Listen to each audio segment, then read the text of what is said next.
जो एक पूरा प्रोसेस चल रहा है रेट रैशनलाइजेशन का, फिटमेंट कमेटी की रिकमेंडेशंस को और रेवेन्यू इंक्रीजेस को और जो रेवेन्यू रिक्वायरमेंट्स हैं उनको बैलेंस करना, ये दोनों प्रक्रियाएं थी। रेवेन्यूज के ऊपर भी एक एक्सटेंसिव डिस्कशन थी। कुछ मेंबर्स ने दोनों पक्ष रखे कि क्या रेवेन्यू इंक्रीजेस अपेक्षा के मुताबिक हैं या अपेक्षा से कम है। एक उसमें ब्रॉड इंडिकेशन आता है क्योंकि स्टेट्स को पहले 5 साल का कॉम्पनसेशन प्रॉमिस्ड है, तो पिछले साल के जो 8 महीने का रेवेन्यू था, क्योंकि जुलाई का रेवेन्यू अगस्त में आया था 2017 में, तो उसका एक असेसमेंट हम लोगों ने किया कि जो कॉम्पनसेशन पिछले साल 8 महीने में दिया गया वो लगभग 48,000 करोड़ था। तो अगर उसको पूरा 12 महीने के लिए कर लिया जाए तो वो जाके 72,000 करोड़ बनता पिछले वर्ष का। इस साल क्योंकि 14% का रेवेन्यू इंक्रीज भी था, तो इस 72,000 के ऊपर 14% इंक्रीज भी फैक्टर इन होता। लेकिन इस बार आईजीएसटी का सेटलमेंट काफी हो रहा है, कुछ रेवेन्यू इंप्रूवमेंट भी हुआ है, तो पहले 6 महीने में इस बार केवल कॉम्पेंसेशन 30,000 करोड़ गया है। तो अगर ब्रॉड रूल ऑफ थंब लें और उसी को हम प्रोजेक्ट करें तो what should have been about 83,000 based on last year will come down to about 60,000। Similarly पिछले साल के 8 महीने और इस साल के पहले 7 महीने जिनका डेटा अवेलेबल था, स्टेट बाय स्टेट उसका कंपैरिजन किया गया। अधिकतर स्टेट्स में इंप्रूवमेंट है और जो रेवेन्यू टारगेट हमारा है, जब हम कहते हैं कि टारगेट से अभी पीछे हैं, तो वो टारगेट बड़ा स्टिफ टारगेट है। टारगेट स्टिफ इसलिए है कि 2015-16, 15-16 का बेस ईयर और उसके बाद 3 इंक्रीजेस कंपाउंडेड 14% एनुअल। तो अगर 14% एनुअल कंपाउंडिंग 3 बार करेंगे तो जो इस साल का रेवेन्यू है वो अप्रोक्सीमेटली बेस ईयर से 50% के करीब ज्यादा होना चाहिए। So when you are falling short by 5% और 10% और 6%, the target itself is a very stiff target. But some consuming states have certainly improved. The whole of Northeast has improved, which is a consuming state. Surprisingly, manufacturing and consuming states like Maharashtra, West Bengal have shown a significant improvement. States like Bihar, because उनके base year में high percentage of VAT था, क्योंकि 2015-16 was the year of when prohibition was imposed, तो उन्होंने अपना VAT बढ़ा दिया था उस साल में, तो उनका डिनोमिनेटर बहुत स्टिफ था। तो वहां भी फर्स्ट ईयर की तुलना में सेकेंड ईयर में सिग्निफिकेंट इंप्रूवमेंट है।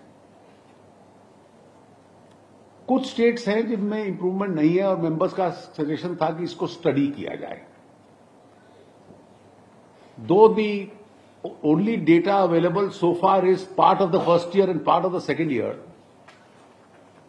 a group of ministers will be studying this data and इस डेटा को स्टडी करने के साथ साथ they will take the expert assistance of NIPFP, National Institute of Public Finance and Planning, so that on basis of this limited data of part first year and part second year, what are the broad analyses indicate? Overall increment है first year का average लगभग 89,000 crore a month होता था, second year का approximately 96,000-97,000 crore a year के करीब है. We would have been happier if the increase had been higher.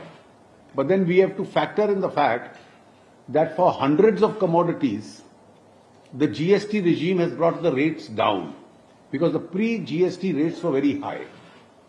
The GST has not increased a single rate, but brought hundreds of them down. Now, along with this revenue position, how do we then balance the rate rationalization? 28% slab में कुल मिलाके 34 items बचे हैं. उन 34 items में बहुत items और उनके सब आइटम्स लग्जरी और सिन प्रोडक्ट्स हैं. वो हमारे रैशनलाइजेशन प्रोसेस के बाहर हैं. बाकी आइटम्स को हमने वे किया और उसमें 6 आइटम्स और आज कम कर दिए गए, जिससे कि 28 ब्रैकेट में 28 आइटम्स बचते हैं. अगर लग्जरी और सिन को भी जोड़ लिया जाए, उसमें 13 आइटम्स हैं ऑटोमोबाइल पार्ट्स के, एक है सीमेंट का, जो हाई रेवेन्यू आइटम्स है. इनका रेवेन्यू लगभग सीमेंट का 13,000 करोड़ है. ऑटो पार्ट्स का एस्टिमेटेड रेवेन्यू 20,000 करोड़ है. यानी कि जो 28 से 18 किया जाए तो 10% में इन दोनों आइटम्स का 33,000 करोड़ का असर पड़ता है. The council felt that this is too steep at the moment. और इसके अलावा केवल लग्जरी को छोड़ दिया जाए तो इन 2 आइटम्स के अलावा, मतलब इसके सब आइटम्स गिनती में बहुत बनेंगे क्योंकि ऑटोमोबाइल के 13 डिफरेंट क्लासिफिकेशंस हैं. तो उसमें एयर कंडीशनर्स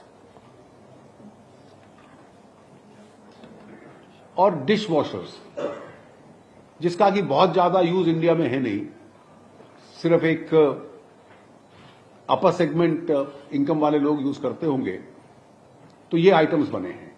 तो जितने भी आम आदमी के लिए इस्तेमाल के आइटम है उसमें प्रिडोमिनेंटली सीमेंट और कुछ हद तक ऑटो पार्ट को छोड़ के बाकी सबको 28 से आज के डिसीजन के बाद हटा दिया गया है. जो आज आइटम्स थे उसमें एग्रीकल्चरल यूजर्स के लिए pulleys, transmission shafts, cranks, gear boxes, monitors and television screens, इसको रिवाइज किया है अप टू 32 इंचेस. जो नॉर्मल साइज का टेलीविजन आता है उसको भी 28 से 18 कर दिया गया है. Retreaded tyres, power banks of lithium ion batteries, वो ऑलरेडी 18 में थी. उसमें एक कैटेगरी थी जो अभी 28 में थी, उसको भी इसमें ले आए हैं. कुछ छोटे आइटम हैं स्पोर्ट्स के साथ connected, video games and other sports related items, उनको भी हटा दिया गया. ये सब 28 से 18 में ले आए हैं. एक item accessories for carriages for disabled persons, जो फिजिकली डिसेबल्ड या स्पेशली इनेबल्ड जिन्हें कहते हैं, उनकी कैरेजेस की एसेसरीज का एक आइटम 28% में था. सो मेंबर्स फेल्ट इसको तुरंत 5% में ले आया जाए. 0 में इसलिए नहीं ले जा सकते क्योंकि फिर इनपुट क्रेडिट नहीं मिलेगा. तो 5 इज द लोएस्ट ब्रैकेट, जिसपे इनपुट क्रेडिट के साथ और सस्ता होगा. It will be then cheaper than 0 also. तो ये 7 आइटम और आज 28 से टोटल मिलाकर निकल गए हैं.